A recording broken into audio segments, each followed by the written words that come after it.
এই পাঠটোৰ জৰিয়তে ভাৰতবৰ্ষৰ পৰিচয় আৰু ভাৰতৰ আকৃতি আৰু আকাৰ সম্বন্ধে পাঠদান দিয়া হ'ব।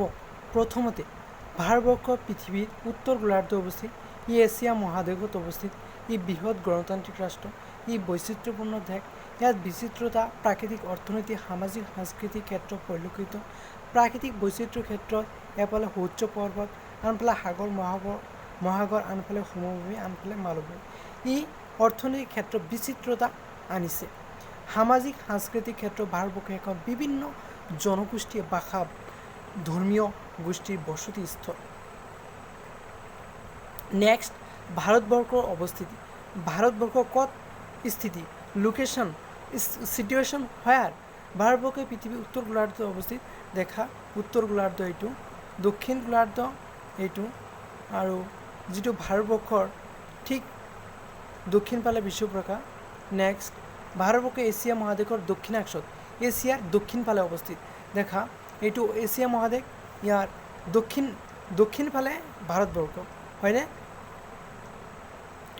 নেক্সট, অক্ষৰেখা আৰু দ্ৰাঘিমা ৰেখাৰ মাজত অৱস্থিত। এইটো অক্ষৰেখা পাৰ হৈ গৈছে, দ্ৰাঘিমা ৰেখা পাৰ হৈ গৈছে।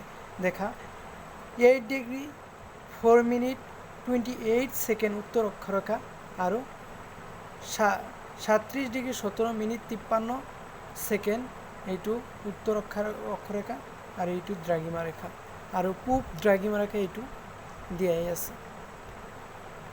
নেক্সট ওৱান, 23.5 ডিগ্ৰী কৰ্কট ক্ৰান্তি ৰেখা ভাৰতৰ মাজেদি বৈ গৈছে। দেখা, এইটো 23.5 ডিগ্ৰী কৰ্কট ক্ৰান্তি, এইটো মকৰ ক্ৰান্তি ইফালে, কিন্তু কৰ্কট ক্ৰান্তি অৰ্থাৎ এইটো উত্তৰ ফালে, দক্ষিণ ক্ৰান্তি এইটো মকৰ ক্ৰান্তি বুলি কোৱা হয়। এইটো মাজেদি ভাৰতবৰ্ষখন গৈছে।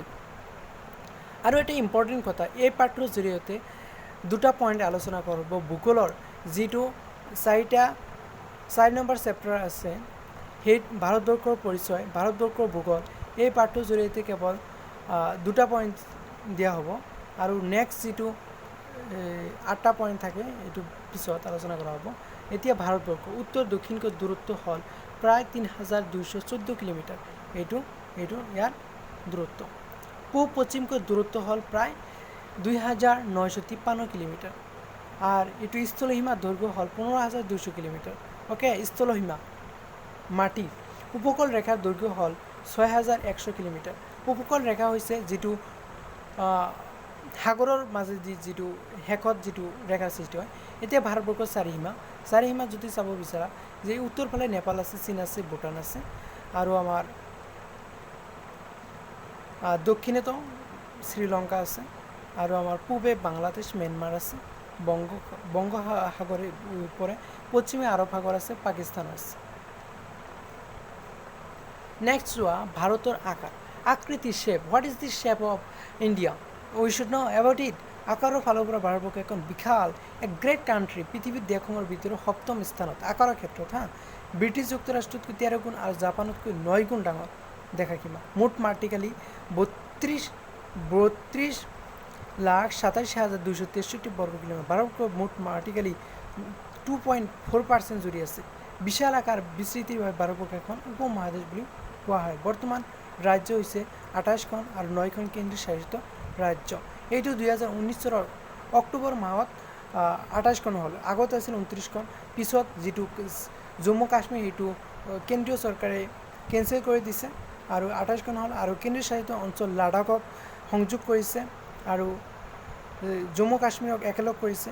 9খন হয়, কিন্তু আগৰ যিটো দমন আৰু দিউ আছে, দাদৰা নগৰ হাভেলী, এইটো একেলগ কৰিছে। গতিকে 8খন কেন্দ্ৰীয় শাসিত ৰাজ্যৰে ভাৰতবৰ্ষ এখন গণতান্ত্ৰিক ৰাষ্ট্ৰ। আৰু এই আকাৰৰ ক্ষেত্ৰত এই পইণ্টকেইটা ইম্পৰ্টেণ্ট পইণ্ট 7টা দিয়া হৈছে। নেক্সট চোৱা, এনেকুৱা এইটো লাডাখ, জম্মু কাশ্মীৰ, এইটো বৰ্তমান কেন্দ্ৰীয় শাসিত অঞ্চল হৈছে লাডাখৰ, ইফালে লাডাখ আছে।